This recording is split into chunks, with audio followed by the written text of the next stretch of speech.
So welcome back to Vintage Steel Garage. We're going to carry on today with the BMW with the glow plugs.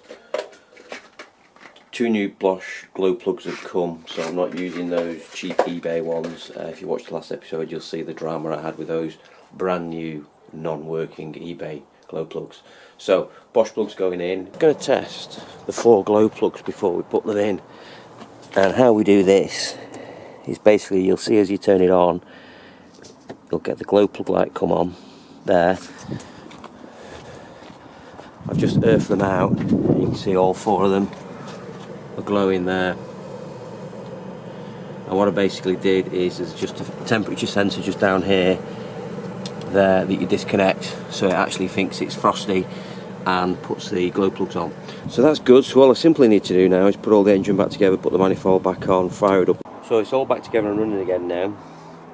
Which is good. So we're now going to move on to potentially the turbo. Now this turbo was replaced in 2019, about 20,000 miles ago, so it should be good.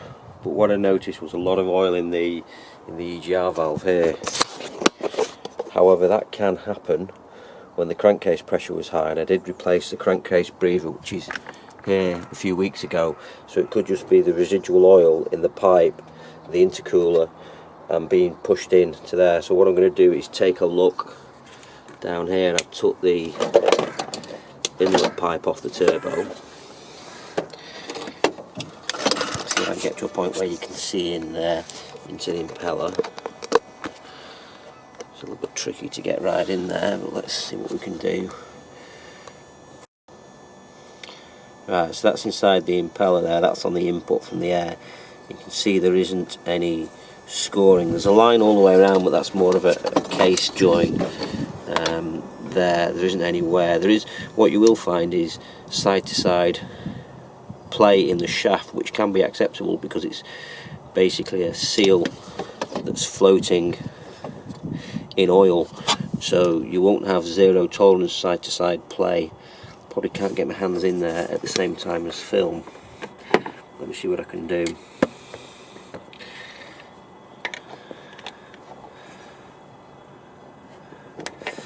See if I can get on here and try to film. So you can see that movement there. That is probably normal play. What you're looking for is no play back to front, fore and aft.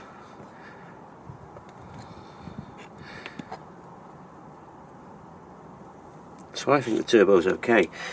So I'm going to take the intercooler pipes off, which are this pipe here and down there, and have a look inside there, clean it all out and go for a run. So I've had all the turbo pipes off, and you can see they're all actually nice and clean. I've had a look inside the turbo down there as well. Sorry, I've had a look inside the turbo intercooler, and it's all nice and clean. I think it was probably more of a mental thought. I just thought it was an absolute awash with oil. But as you can see, it's pretty clean. There's a bit of oil in there, and you will get some blow by. So what I'm going to do is going to build it back together and take it for a razz down the motorway. So one of the other issues we had is we couldn't clear the glow plug fault before because we had 4 faulty glow plugs. So I'm just going to go through the diagnostics now and see if we can get these cleared. Right, so we're just going to go through a quick test through all the systems. There you can see it scanning through. I've got 8 faults now, but that could be because I've had quite a few things disconnected while we've been working on the car. So let's have a look out of interest what these 8 are. I imagine 4 of them are injectors, and the other could be temperature out of range, boost pressure out of range because that's been disconnected. Had quite a few things disconnected, so let's have a look. This could be quite amusing. Right, so as before, glow plug 1, glow plug 2, glow plug 3, glow plug 4, charge air pressure sensor, yeah, because that was disconnected. Coolant temperature sensor, yeah, I said that, didn't I? Glow control unit, that's because that was disconnected at one point. And gas recirculation, which is the EGR, because I had that disconnected. Right, okay. So, sort of expect all those faults. We're going to clear. Let me just show you again. So what we're going to do now is clear them all. Clear faults, erase, all done. Let's read fault codes. No fault codes found. So let's start the engine and see what happens. Right, read fault codes. No fault codes found. There we go. So, got a squeaky drive belt at the moment. I suspect that is because it hasn't been run for a while and probably has spilled a bit of coolant on it and a bit of oil on it.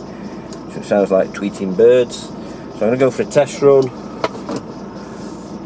Better put some fuel in it. It's got 31 miles to go.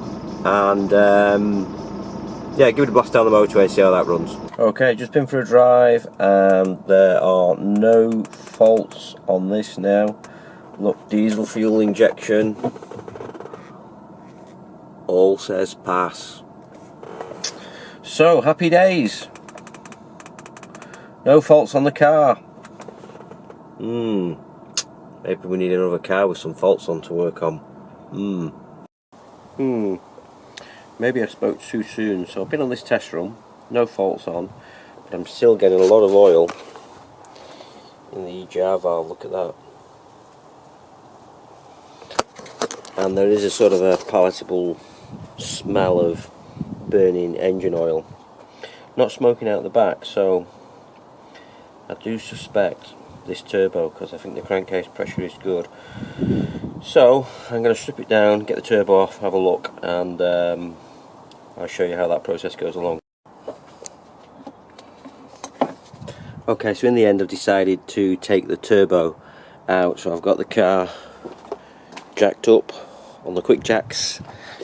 Definitely worth the money, and we're starting to strip out to get the turbo. I'm not convinced there's play in the turbo.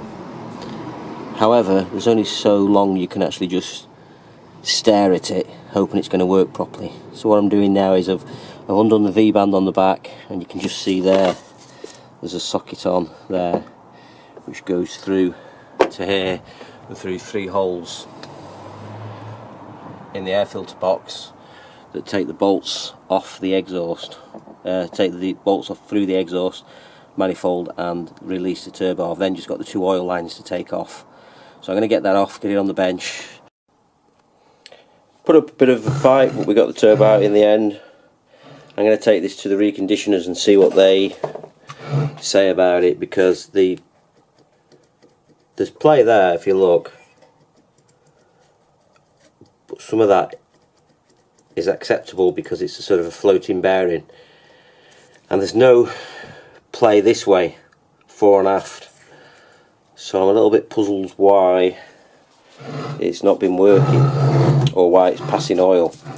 The crankcase breather's fine now.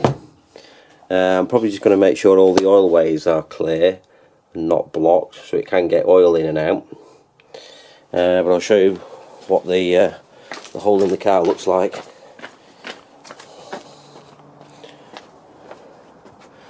So there we go. That's the space where the turbo was. The exhaust pipe there. So it wasn't too bad to do really, but I'd definitely say you need to lift it up, get underneath to get there's a bolt, you can just see sort of a rusty plate about where the light is on there. There's a bolt underneath there, and there's also the drain hose which you can see connects onto that little stub pipe there, and I have checked, I've blown on there and it does seem clear, although there was a bit of a sort of a like it cleared its throat and then came out. So potentially there could have been a blockage in it, but I've checked in the actual pipe itself, which is here, and that blows through, so that sits on there at the bottom like that, and then sort of let's get it the right way up, sort of be a bit of that way up with the drain at the bottom like that, and the feed going in. I think I'll replace this. This looks a little bit suspect, not that that's causing the problem, but I'm going to take that off, make sure that's flowing right. I think we'll leave it there for today. Fixed one thing, got the glow plugs working, but we need to order a new turbo. So I'm going to order that, and then we'll have an episode rebuilding the turbo, put that back on, and then fingers crossed, hopefully everything is sorted on this BMW M Sport. Thanks for watching. Please like, subscribe. Bye.